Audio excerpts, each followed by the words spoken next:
السلام دائما أبدا على الصادق البر الأمين وقائد الغر المحجلين ولأمي الذي علم المتعلمين والمعلمين محمد بن عبد الله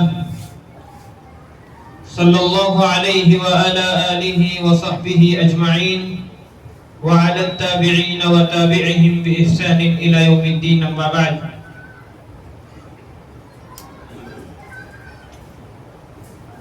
عن زيد بن ثابت رضي الله عنه قال: سمعت رسول الله صلى الله عليه وسلم يقول: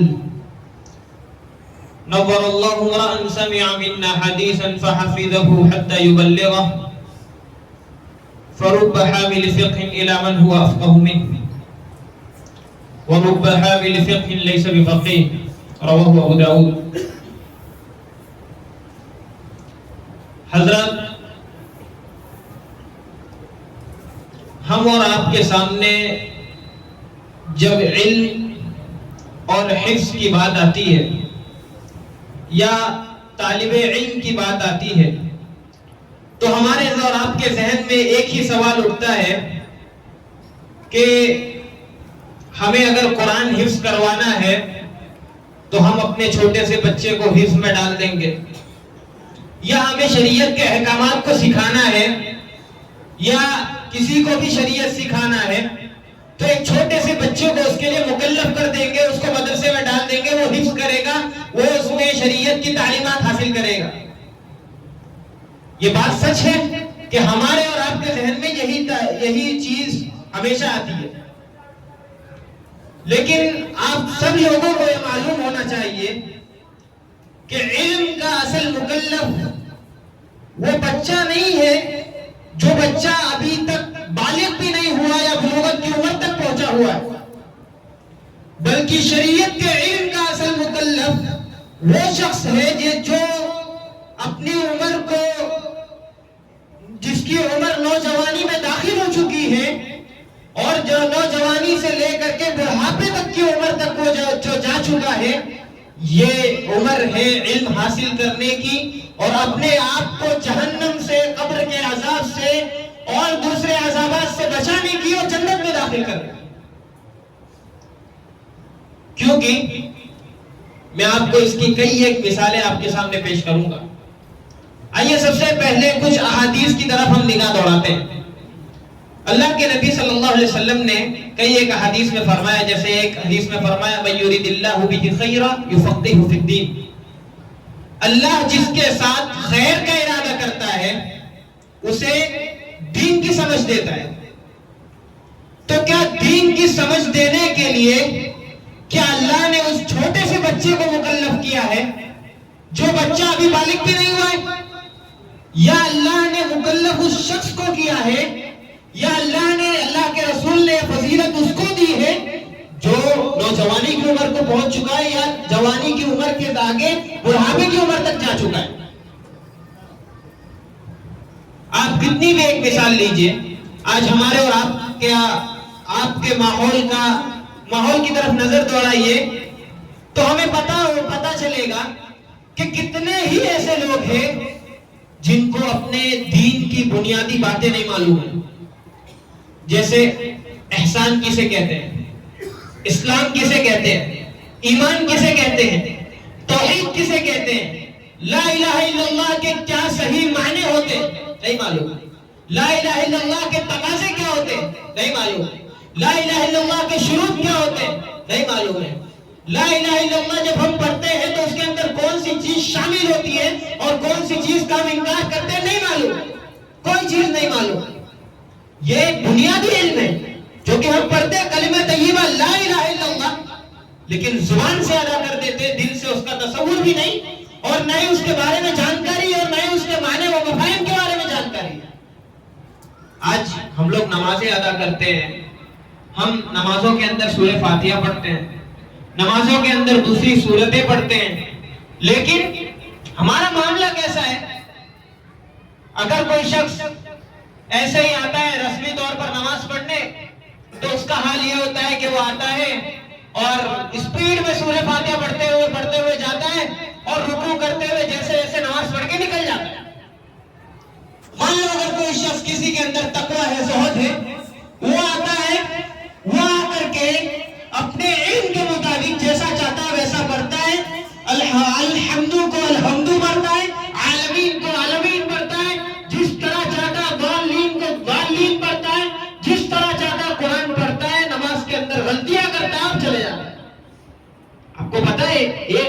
کی تبدیلی سے کتنی ساری خرابی لازم آتی ہے.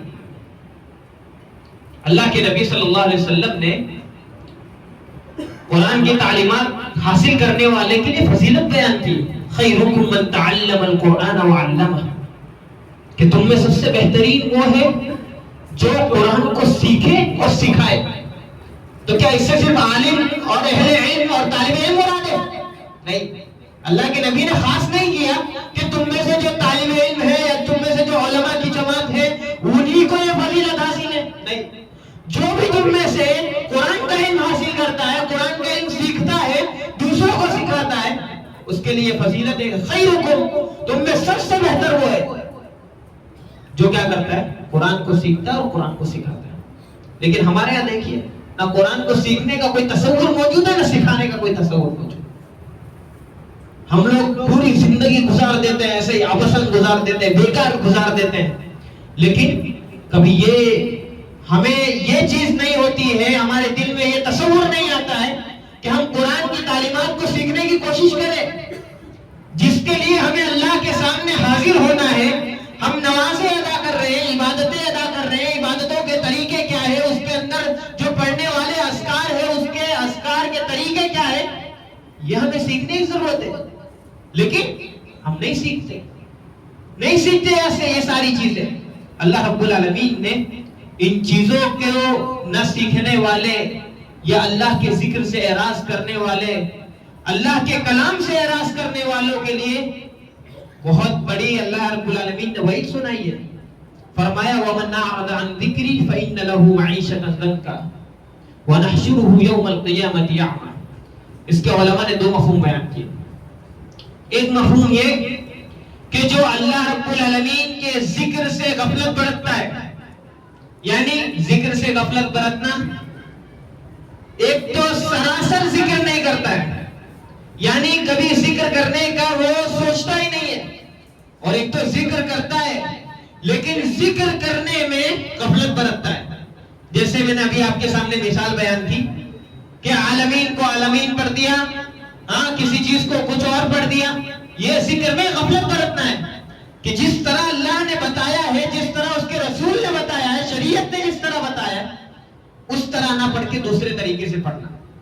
اللہ نے کہا وَمَنْ أَعْرَضَ عَنْ ذِكْرِي فَإِنَّ لَهُ مَعِيشَةً ضَنكًا. جو ایسا کرتا ہے، ہمارے ذکر سے اعراض کرتا ہے، ہم اس کی زندگی کو تنگ کر دیتے ہیں. وَنَحْشُرُهُ يَوْمَ الْقِيَامَةِ أَعْمَى. اور یہ تو زندگی کا معاملہ ہوا کہ اللہ اس کی زندگی کو تنگ کر دیتا ہے، یعنی اس کی زندگی کے اندر مصائب کو لا کر کے کھڑا کر دیتا ہے، مشکلات کو لا کر کے کھڑا کر دیتا ہے، یا اس کی زندگی ایسی بنا دیتا ہے کہ اللہ اس سے دین سے دور کر دیتا ہے اور دنیا داری میں لگا دیتا ہے. یہ سب سے بڑی وعید اور سب سے بڑا عذاب ہے کہ اللہ کسی کو دین سے دور کر کے دنیا داری میں لگا دے اور اسی میں اس کو مشغول کر دے، یہاں تک کہ اس کی موت آ جائے اور وہ اللہ کے سامنے ایسے ہی پیش ہو جائے. پھر کہا وَنَحْشُرُهُ يَوْمَ الْقِيَامَةِ أَعْمَى. جب اس کی زندگی اللہ تنگ کر دیتا ہے تو ظاہر سی بات ہے وہ زندگی میں اپنی تنگی میں نہ اللہ کا ذکر کر پائے گا، نہ عبادت کر پائے گا.